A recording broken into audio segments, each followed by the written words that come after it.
Hi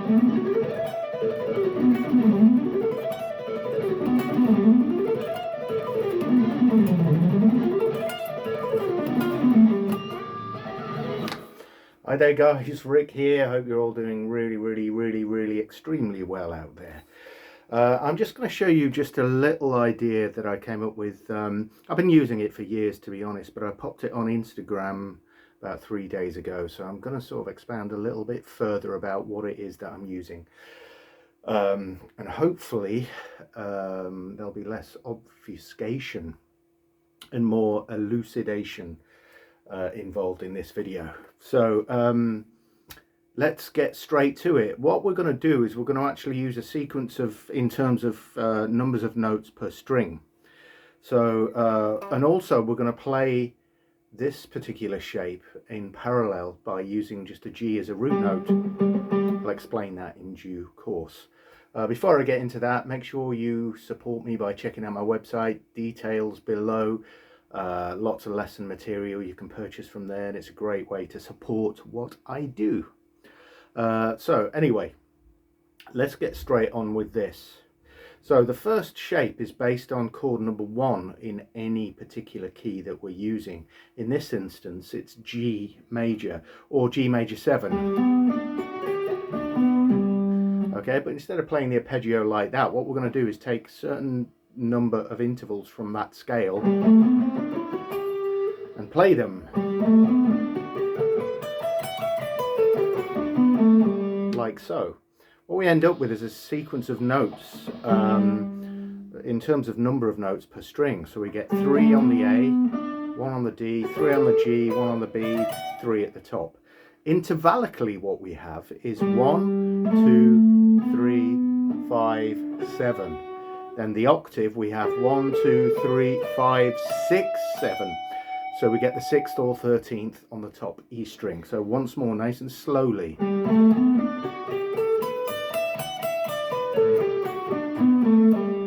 Okay, once more.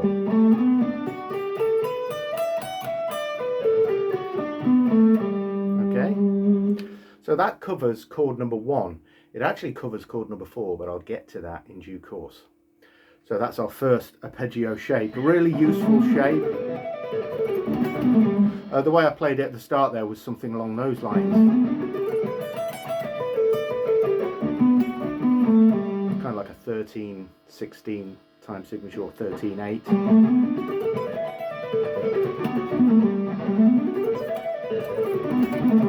Works really well. So what we're going to do is we're going to take each successive chord that belongs in any particular major key, and we're going to change the arpeggio sequence according to the formula for each mode. Okay, so we've done number 1, which is G. What we're going to do is we're going to take chord number 2, which is G minor 7. Mode wise would play G Dorian over that.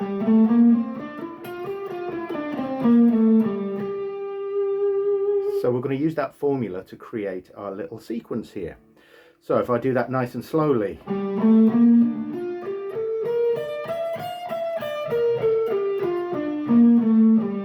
we end up with this shape here.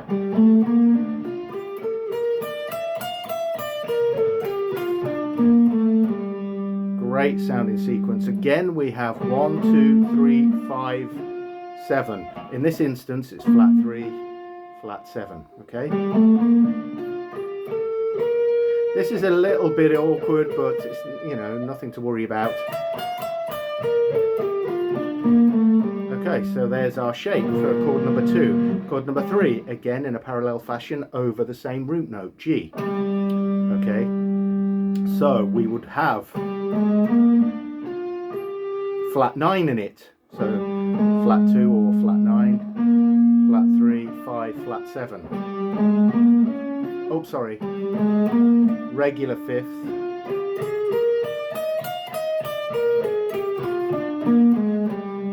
okay, and that would fit over kind of like a Phrygian type chord. In this instance it's A flat over G to a G minor 7. Okay, so once more.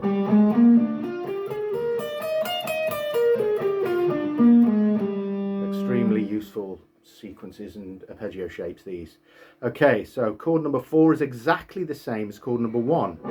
If we extend it, we get the sharp 4 in it, but this sequence does not contain a 4th degree, so we can use it over chord 1 or 4. So we've already played it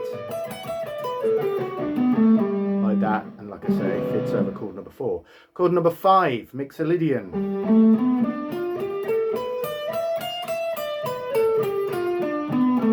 So it's like a major scale with a flattened 7th. So 1, 2, 3, 5, flat 7. Okay, 1, 2, 3, 5, 6, flat 7.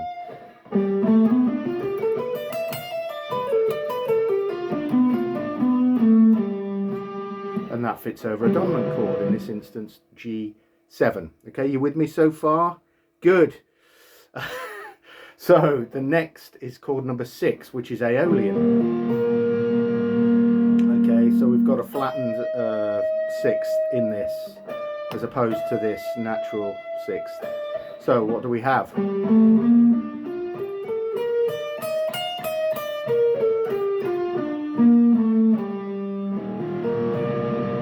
Okay. All of these work beautifully well in any key. Okay, you can move them around. So where are we? Chord number 6. So that's Aeolian mode. Then finally we have Locrian.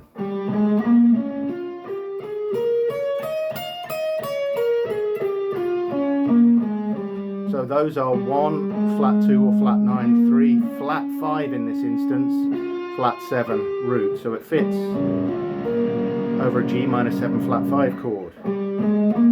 Oh, sorry. Sounds great.